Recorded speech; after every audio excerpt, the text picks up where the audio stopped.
Hey, what's up, everybody? This is Charles. I want to welcome you guys to another episode of the Dreamerspro Show, where we cover everything from sports, hot topics, classic debates, entertainment, and where we give you guys a fresh perspective on things and how we see them. And in today's episode, the topic is, do the Clippers have the most dangerous duo in the West? So that's the topic I'm going to get into today's video. But before we get into that, I want you guys to please make sure you go ahead and hit the like button, hit the subscribe button, and hit the notification bell to be notified whenever we drop our content. Also, make sure you go ahead and make sure you go inside of the Dreamerspro Max, an online sports community place we created where you can start basketball discussions, chat live during games that we've been doing all playoffs long.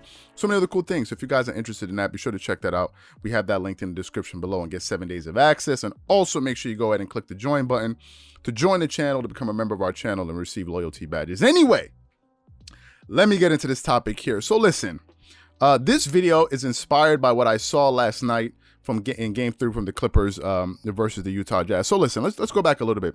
Now, let's talk about the hype surrounding Kawhi Leonard and Paul George. We all remember when Kawhi Leonard had won his title with the Toronto Raptors in 2019, he had the most leverage of any player I can think of in a long time.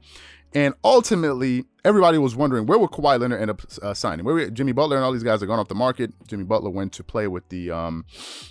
who did he go play with? He went to go play with the Miami Heat. AD had already gone to go play with the Los Angeles Lakers with LeBron. So everybody was wondering, where would Kawhi Leonard go? Ultimately, Kawhi Leonard ended up signing with the Los Angeles Clippers, but then he dropped a bombshell by also getting them to somehow get Paul George to break his contract with the Oklahoma City Thunder and sign with the Los Angeles Clippers. And at that moment forward, all of us assumed that, listen, this is going to be the most dynamic duo in the NBA, especially if we're looking at perimeter players on the wing. We thought that, listen, this might be the second coming of Michael Jordan and Scottie Pippen, given how well Kawhi Leonard played in the finals, given the fact that we already knew that Paul George is a great two-way player and all of these different things. Now, for those of you guys who may be unaware of the fact, Paul George is pretty accomplished as a basketball player. He's a 7-time All-Star. He's been on what, 5 All-NBA teams, 1 first, 4 all third NBA teams. He's been on 2 all defensive teams, 2 first defensive teams, 2 second defensive teams. He won the Most Improved Player of the Year award in 2013, and he led the league in steals in 2019. And I think in that same season, he finished top 3 in MVP voting and Defensive Player of the Year. So that year, he had a monster, but like a bananas year. If we look at his running mate in Kawhi Leonard, who is even better than Paul George, he's a 2 times NBA champion, 2-time Finals MVP, 5-time All-Star Game MVP. He's been on 2 all-first NBA teams, 2 second all-NBA teams. He's won 2 Defensive Player of the Year awards. He's been on 6 all-defensive teams, 3 first, 3 second all-defensive teams, and he led the league in steals in 2015. He also, in that year when he went with the Toronto Raptors, he led the playoffs in points, rebounds, and steals, and had the 3rd highest scoring output in the history of the NBA playoffs, behind Michael Jordan and LeBron James. So Kawhi Leonard is also, he's no slouch and he's a great player. Now, what makes their game so special if we're talking about them collectively? First of all, is their size. Paul George is 6'8", 6'9", playing the shooting guard position. Usually your shooting guards are anywhere between 6'4" to 6'6". This guy is at 6'7", 6'8", playing the shooting guard position.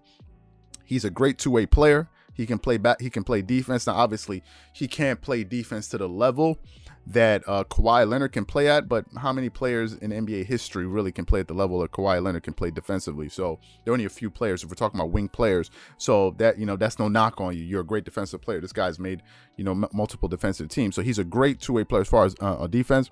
He's a knockdown mid-range shooter. When Paul George is going, when he's rolling, he's unguardable. This year, during the regular season, he shot over 40% from the three-point line. He's a very, very efficient three-point shooter, and he can play with his back to the basket. And given the fact that he's a great two-way player, it allows him to switch on defense. He can switch on pretty much any player, from 1 all the way to the 4 spot, to be quite honest with you. If we look at his running mate in Kawhi Leonard is a 6'7" small forward, but he's a very strong small forward. He's a very strong guy. He has these huge mitts for hands, which allows him to steal the ball. You see him strip so many great NBA players like Stephen Curry. You saw him strip Donovan Mitchell, I think, 1 or 2 times yesterday. He has great defensive awareness. He can play angles at a high level. He's very strong. He can guard players even bigger than him, like Luka Doncic, who I think is taller than Kawhi Leonard, Giannis Antetokounmpo, who is much taller than Kawhi Leonard. So Kawhi Leonard is a gifted defensive player. Offensively, he's one of the most efficient players you'll ever see in basketball. This year in the playoffs, he's shooting like 55, 56% from the field, from the floor as a small forward. That's unheard of. In the first round, he shot over 60% from the field. The last players to do that were centers. The last player to do that was Shaquille O'Neal. So it's absurd. Kawhi Leonard plays with an absurd amount of efficiency. He's a fantastic mid-range shooter.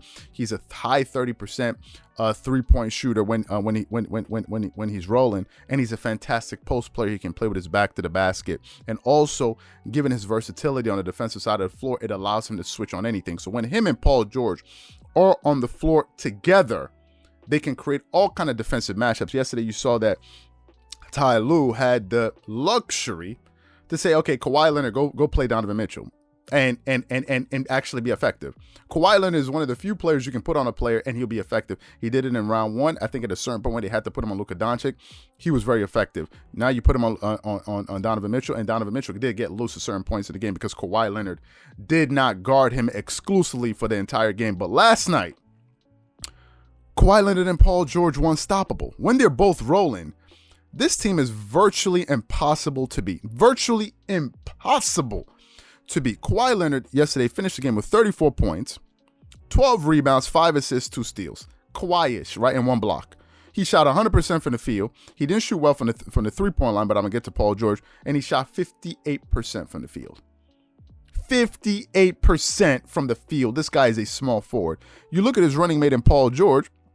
Paul George finished the game with 31 points. He had 20 points in the first half. Kawhi Leonard, and then Kawhi Leonard in the third quarter just took. I mean, it was insane. It's like, okay, I take over now, you take over. He finished the game with 5 assists, 3 rebounds, 1 steal. He shot 50% from the free throw line, but he only attempted 2 free throws. He shot 60% from the 3. 60. He made 6 out of 10 3-pointers, and he shot 50% from the field. The difference between Paul George and Kawhi Leonard is that Paul George can get hotter from the 3-point line than Kawhi Leonard. Paul George can finish the game with like 9 threes. Kawhi Leonard can get hot from everywhere on the court. 2, basket, 3s. But Paul George, if he can beat you, he can get you 40 points and hit you up for like 7, 8, 9 3-pointers. So they're a little bit different in the way that they attack. But yesterday they were just virtually unstoppable. In the first half, nothing you can do with Paul George. Nothing they could do with him. Then in that second half, in that third quarter, then Kawhi Leonard took over. And at that point, it put the Utah Jazz defense in the quandary. They're like, okay, so what do we do? Because it's one thing if we have to key in on Kawhi or we have to key in on Paul George, but now both of them are rolling and both of them can hit you up from both sides of the court. So you can't even load up on one side of the on the court where one of them is at, because they swing the ball over to the other guy. You're going to you have to send a double team because they can score on any single coverage out there.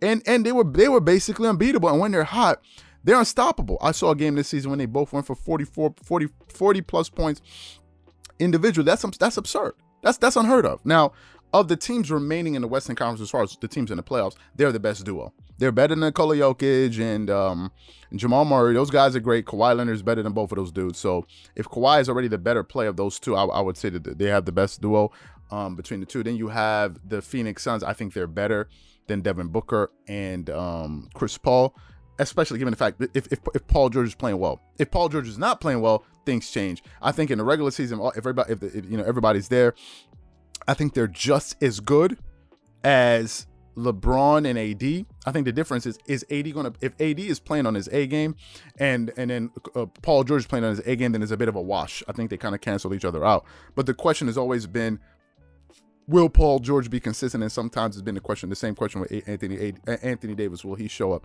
But right now, I just think that they're unstoppable. And when PG is rolling, it makes Kawhi Leonard's job very easy, because Kawhi can then at that point say, listen, if this guy's scoring, I'm just going to take over this game on the defensive side of the floor.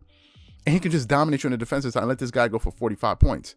So it's not like as if when I'm talking about taking over, it's like, okay, they're both going to score 40. No. They can take over in different ways. If one of them has it going offensively, the other one can just key in on the defensive side of the floor and just rebound. Kawhi Leonard was rebounding at I mean, it was insane. The guy was just snatching rebounds yesterday with those big mitts that I mentioned, and he was just making it look easy out there. Kawhi Leonard, I mean, listen, when Kawhi Leonard is rolling, it's it is incredible. This year in the playoffs, he's averaging 7.8 rebounds per game. Right? It's very impressive. And listen, when these two guys are going, man, I think they're very, very tough to beat. And last night was just another example of that. So what I want to know from you guys, what do you think? Who is the most unstoppable duo when they're on their A game in the Western Conference? Whatever you guys think, please leave your thoughts and comments in the comment section below. Again, if you enjoyed the video, be sure to make sure you go ahead and hit the like button, hit the subscribe button, and hit the notification bell to be notified whenever we drop our content. Once again, this is Charles here from Dreamerspro. Wishing you guys an amazing day and catch you guys on the next episode.